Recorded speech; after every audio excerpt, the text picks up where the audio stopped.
అన్నా నమస్తే అన్నా, నేనున్నా మీ కుమారున్నా. ఏయ్, ఎగిరి తంతా నీ అక్క. రే, అడక్క తినేవాడా. ఈ టాపిక్ వచ్చేసరికి మీలో ఎంతమందికి వీడియో ఇప్పుడు నన్ను చూస్తున్నప్పుడు మీలో ఎంతమందికి అగ్గిపెట్టి మచ్చ గుర్తుకొచ్చాడు చెప్పండి. కింద కామెంట్ అయితే చేయండి. సో వీడియో స్టార్ట్ చేసే ముందు చిన్న రిక్వెస్ట్ అండి. వీడియో అందరూ చూస్తున్నారు, ప్లీజ్ సబ్స్క్రైబ్ చేయండి. వీడియోస్ చూసి ఎంకరేజ్ చేస్తారని కోరుకుంటున్నాను. Please do subscribe. మీరు ఒక్క సబ్స్క్రైబ్ చేస్తే నాకు చాలా, అదే నాకు 10 కోట్ల ఆస్తండి అది. Please do subscribe. And video topic లోకి వచ్చేసరికి మన ఏడుపులు, బిగ్ బాస్ లో ఏడుపులు ఎవరో కాదు స్టార్ట్ చేసింది, మన దమ్ము శ్రీజ. ఈవిడ దమ్ము దేనికి ఏడుపు తెలుసా? నామినేషన్ చేశారంట అందరూ. నామినేషన్ చేశారని చెప్పి ఈవిడ గారు ఏడ్చేస్తున్నారు. ఏడ్చేసినప్పుడు అక్కడ రీతు చౌదరిలు అందరూ ఉన్నారు. వీళ్ళందరూ okay okay cool cool cool cool అని ఓదారుస్తున్నారు. ఈవిడ మనిషిని నువ్వు మూలపు ఏడువు అని స్టేట్మెంట్ అయితే చాలా పాస్ చేసి వచ్చి వీడైతే ఎవరినైతే అనకూడదో వాళ్ళందరినీ అనేయచ్చు అనమాట. అందరిని అనేస్తారు.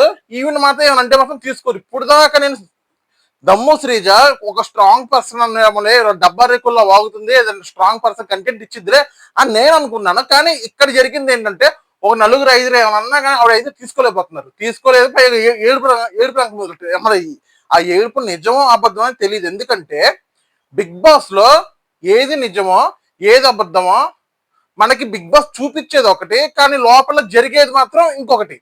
అంటే ఐ మీన్ 24/7 లో ఉంటది కదా, అది మనకి ప్రోమో వదులుతారు, బిగ్ బాస్ ప్రోమో. ఆ ప్రోమోలు వదిలినప్పుడు నిజంగా ఫైట్ జరిగిద్దాం అనుకుంటాం. కానీ బిగ్ బాస్ లో చూస్తే మాత్రం ఎపిసోడ్ రిలీజ్ అయితే మాత్రం అందులో ఏమీ లేదు, డొల్లా అన్నట్టు మాత్రం ఉంటది. ఏడుపులైతే లంకించుకున్నారు. ఎవరికి? మన రీతు చౌదరితోనూ మన సంజయ్ చాలా మంది ఉన్నారు. వాళ్ళందరూ ఏడుస్తుంది, వీళ్ళందరూ ఓడొస్తున్నారు. ఇదే టైంలో రీతు గారికి సంథింగ్ ఒకటి చెప్తారు, భరణి గారు. ఆవిడ ఇంతలాగా ఏడుస్తుంది, ఆవిడ మనం నామినేట్ చేసినప్పుడు తెలియదా మరి? మరి ఆవిడ ఒక్కసారి నామినేషన్ వచ్చినాక ఇంత ఏడుస్తుంది, మరి ఆవిడ నామినేషన్ చేసినప్పుడు ఏంటి మరి వాళ్ళు ఇంకెంత ఏడవాలి అని ఆయన అయితే ఒక స్టేట్మెంట్ అయితే పాస్ చేశారు. తర్వాత వచ్చేసరికి కిచెన్ లో గొడవ.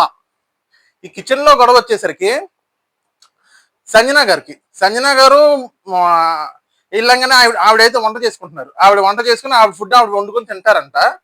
అందులోనే హరీష్ గారు వెళ్ళారు. హరీష్ గారు వెళ్ళి అదేంటి మేము ఉన్నాగా మీరు వంట చేయడం ఏంటి, ఆ బాధ్యత మాదంటే మేము మార్నింగ్ పూటే లేసి చేయమని చెప్పారండి, మీరు చెయ్యట్లేదు, అంది నేనే చేసుకుంటున్నాను అని ఈవిడ అంటున్నారు. అక్కడ ఆయన ఏమంటున్నా, మేము మనుషులం కదా, మేము వాష్రూమ్స్కి వెళ్ళమా, మేము అక్కడికి వెళ్ళమా, మేము ఎక్కడికి వెళ్ళమా, మేమేంటి మేము రోబోట్లమా, వాష్రూమ్ మొత్తం వాష్రూమ్ కూడా వెళ్ళకూడదా అని ఈయన దోనంలో ఈయన అన్నారు.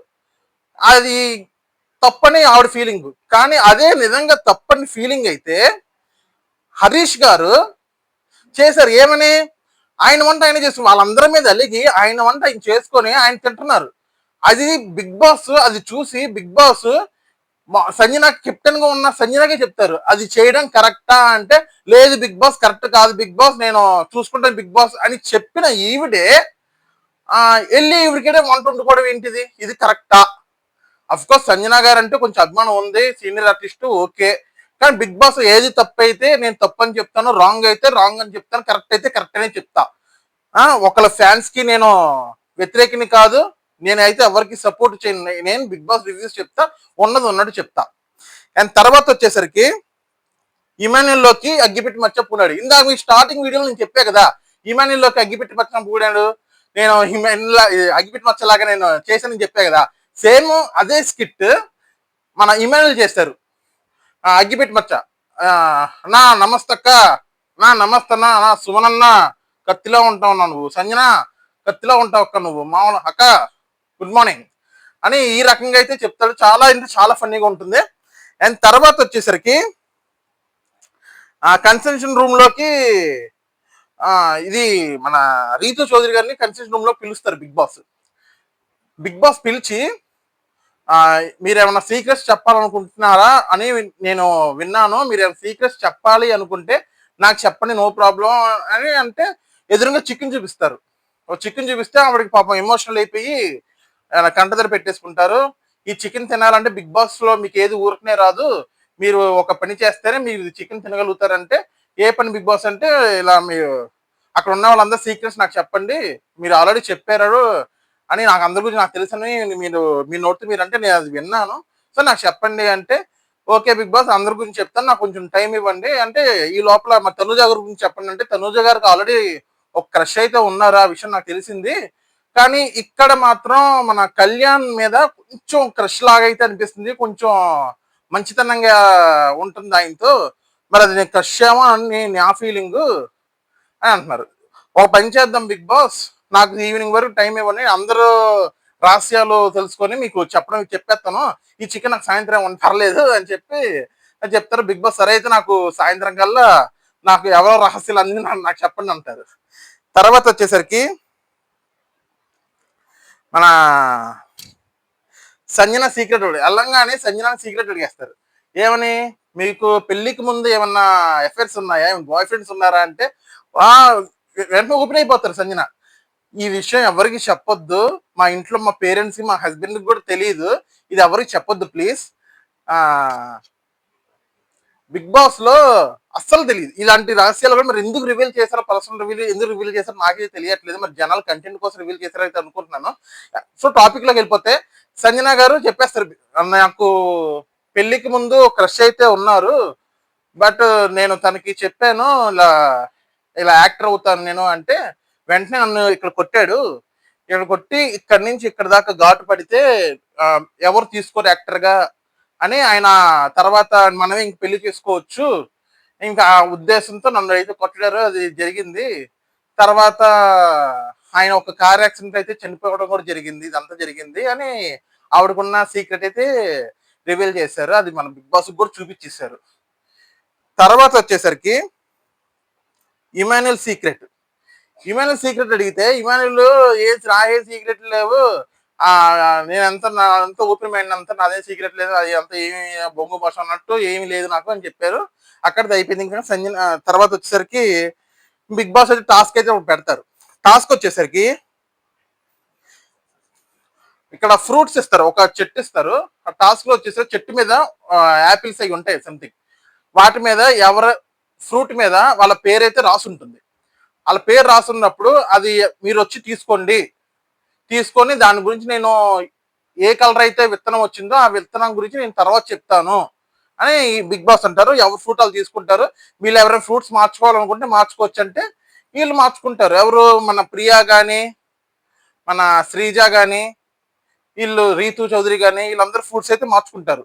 మార్చుకున్నాక వీళ్ళు కిచెన్ ఏరియాలోకి వెళ్ళండి, స్టోర్ రూమ్ లోకి వెళ్ళి వేరే ఫ్రూట్స్ ఉంటే తీసుకుని చెప్తారు. ఆ ఫ్రూట్స్ ఓపెన్ చేస్తే దాంట్లో మాత్రం బ్లాక్ వచ్చింది.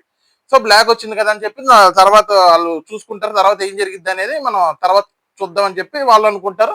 ఇంక నెక్స్ట్ టాపిక్ వచ్చేసరికి కుక్కలు మురిగాయి.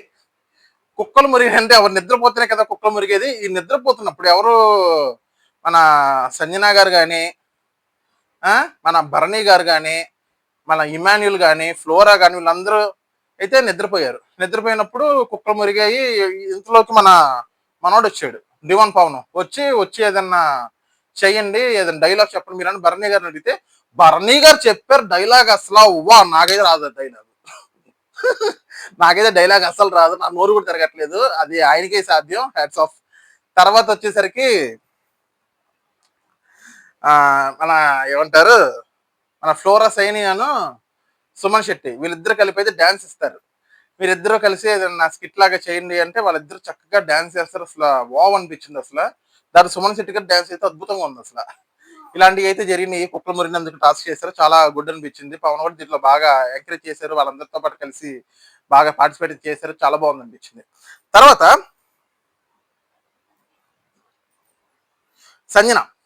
సంజన రీతుని పిలిచి శ్రీజాకి పవన్ కి ఏంటి మ్యాటర్, అలాగే పవన్ అంటే పవన్ కాదు, కళ్యాణ్ పవన్కే, శ్రీజాకి పవన్ కి ఏంటి మ్యాటర్, నాకు ఏదో మ్యాటర్ జరుగుతుంది అనిపిస్తుంది అంటే, అదేం లేదు వాళ్ళిద్దరు ఫస్ట్ నుంచి బెస్ట్ ఫ్రెండ్స్. అవునా, అప్పుడు సంజన అంటది, అవునా బెస్ట్ ఫ్రెండ్సా, ఆహా అలాగా, సరే అయితే అని ఒక డౌట్ఫుల్ ఎక్స్ప్రెషన్ అయితే పెట్టింది ఆవిడ. అది జనాలు కూడా ఆల్రెడీ రీతు చౌదరి దాకట్లేదని అర్థమైపోయింది. మరి నాగైతే అసలు అంత క్లాస్ తీసుకున్నప్పుడు ఎలా దిగుతారు. ఈయన కూడా ఆమెను అవాయిడ్ చేసి శ్రీజ దాంట్లో దొరుకుతున్నాడు, శ్రీజ దగ్గరికి వెళ్ళి బొచ్చులు కడటం, ఆమెను ఇంప్రెస్ చేయడానికి, ఆ హగ్లు ఇచ్చాడు ఇవన్నీ అయితే చూపిస్తున్నారు బిగ్ బాస్. రేపు నాకు మరి రీతుతో అయిపోయింది, ఇప్పుడు శ్రీజతో మొదలెట్టావు అన్నా అంటారు పులిహేర రాజు. మామూలుడు కది పవన్ మాత్రం. తర్వాత వచ్చేసరికి ఆ బిగ్ బాస్ ఒక టాస్క్ ఇస్తాడు వీళ్ళకి. ఈ టాస్క్ ఏంటంటే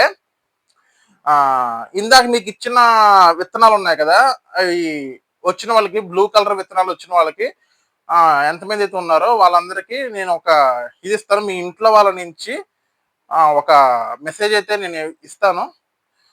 దానికి అది సాధించాలి అంటే నేను ఒక బజర్ పెడతాను. ఆ బజర్ ఎవరైతే ఫస్ట్ కొడతారో వాళ్ళు చెప్పాలి. అండ్ దీంట్లో ఇంకో మెలికి పెట్టాడు బిగ్ బాస్. అక్కడ ఛార్జర్ అనేది 100% ఛార్జింగ్ పెట్టాడు. 100% ఛార్జింగ్ లో ఎంతమంది అయితే ఉన్నారో అంతమందికి బజర్ నొక్కిన తర్వాత వాళ్ళు చెప్పిన తర్వాత ఛార్జ్ అనేది కాపాడుకోవాలి. ఇక్కడ మెలికి పెట్టిన తర్వాత బజర్ స్టార్ట్ అయిపోద్ది. బజర్ నొక్కుతారు. ఫస్ట్ ఎవరు నొక్కుతారు? ఇమానుయల్ నొక్కేస్తారు బజర్. ఇమానుయల్ నొక్కేసిన తర్వాత ఫస్ట్ పాయింట్ వచ్చేసరికి మీ ఫాదర్. ఫస్ట్ పాయింట్ వచ్చేసరికి ఫాదర్ గురించి లెటర్ వచ్చింది అంటాడు. మీ ఫాదర్ గురించి లెటర్ వచ్చింది. ఆ లెటర్ కావాలి అనుకుంటే మీ దగ్గర ఉన్న బ్యాటరీ పర్సంటేజ్ 45% తగ్గుతుంది. లేదు ఇంకో ఆప్షన్ ఇస్తాను. ఆప్షన్ వచ్చేసరికి మీ మదర్ వాయిస్ మెసేజ్ ఉంది నా దగ్గర. వాయిస్ మెసేజ్ కావాలి అనుకుంటే 30% బ్యాటరీ ఛార్జ్ అనేది తీసుకుంటాను. తర్వాత వచ్చేసరికి థర్డ్ ఆప్షన్, లాస్ట్ ఆప్షన్, మీ ఫ్యామిలీ ఫోటో. మీ ఫ్యామిలీ ఫోటో కావాలి అనుకుంటే 25% ఛార్జ్. ఇక్కడ ఇమాన్యుల్ చాలా అంటే చాలా మిక్చర్గా ఆలోచించి అందరికీ అవకాశాలు రావాలి బిగ్ బాస్, నా ఒక్కడికే కాదు అని ఆయన ధోరణిలో నలుగురికైనా వచ్చింది కదా 25% అని ఈయన ఉద్దేశంతో చాలా మెచ్యూర్గా, చాలా హంబుల్ పర్సన్గా, చాలా మంచోళ్ళలాగా అనిపించింది నాకైతే ఆ టైంలో. నాకు ఫోటో చాలా బిగ్ బాస్, నాకు 25% తీసుకోండి మీరు ఛార్జింగ్ అని చెప్పి ఫోటో తీసుకున్నాను. అయితే మీకు ఫోటో అనేది మీకు ఫోటో ఓకేనా అంటే ఫోటో ఓకే అంటారు. ఇంకోసేపటి మీకు ఫోటో అనేది చేస్తానని చెప్తారు. అక్కడ 25% తగ్గిపోతుంది. బయటకు వచ్చినాక అందరూ చెప్పేస్తాడు ఇలా కావాలని చెప్పి 25% లాస్ట్ ఉంది, అదే ఆప్షన్ తీసుకున్నాను, అందరికి ఛాన్స్ రావాలని చెప్పి అంటాడు. అక్కడ మాత్రం నాకు ఇమానుయల్ మాత్రం చాలా గుడ్ అనిపించాడు. తర్వాత వచ్చేసరికి ఫ్యామిలీ కోసం రాము రాథోడ్ ఓకే ఏడ్చేస్తున్నాడు. అంటే అక్కడ ఆల్రెడీ అక్కడ తల్లిదండ్రులను కానీ ఫ్యామిలీని కానీ మొత్తం వదిలిపెట్టి అక్కడికి వచ్చేసినాక ఫ్యామిలీ గురించి డిస్కషన్ చేసినప్పుడు ఎవరికైనా ఏడుపు వచ్చేసింది. రాము రాథోడ్ మాత్రం కొంచెం బాగా ఎమోషనల్ అందరిలో. ఇమాన్యుల్ కూడా అంతే ఎమోషనల్ అయ్యాడు. రాము రాథోడ్ కొంచెం కూడా ఎక్కువే అయ్యాడు. రాము రాథోడ్ ఓదార్చడం అన్ని జరిగినాయి బిగ్ బాస్ లో లోపల హౌస్ లో. అయితే అందరూ ఓదారుస్తున్నారు. బాగా డీప్కి వెళ్ళిపోయాడు. ఇంకా డిప్రెషన్ లోకి వెళ్ళిపోతాడా అన్నట్టు డీప్కి వెళ్ళిపోయాడు రాము రాథోడ్. చూడాలి మరి ఎలా ఉంటది అనేది. తర్వాత వచ్చేసరికి మన ఇమాన్యుల్ ఫోటో వస్తుంది. ఇదంతా జరుగుతుంది. ఇమాన్యుల్ ఫోటో అయితే వచ్చేస్తుంది. ఇమాన్యుల్ ఫోటో రాగానే అక్కడ కూడా ఇమాన్యుల్ కొంచెం ఫోటోకి ముద్దు పెట్టుకొని కొంచెం చేస్తాడు. అంతా బాగుంది అంతా. ఇంకా అంతా కొంచెం ఎమోషనల్ గా ఆ టైంలో ఎవరు ఉన్నా కానీ ఎమోషనల్ గా ఉంటారు. సరే చూద్దాం మరి బిగ్ బాస్ లో ఎమోషనల్స్ అయితే అందరికీ అయితే కంటదడి అయితే పెట్టించాడు బిగ్ బాస్. అండ్ సో అది ఫ్రెండ్స్, వీడియో అయితే మీకు పూర్తిగా నచ్చింది అనుకుంటున్నాను. ప్లీజ్ లైక్ చేయండి, షేర్ చేయండి, సబ్స్క్రైబ్ చేయండి అండ్ కామెంట్ కూడా చేయండి. నమస్తే.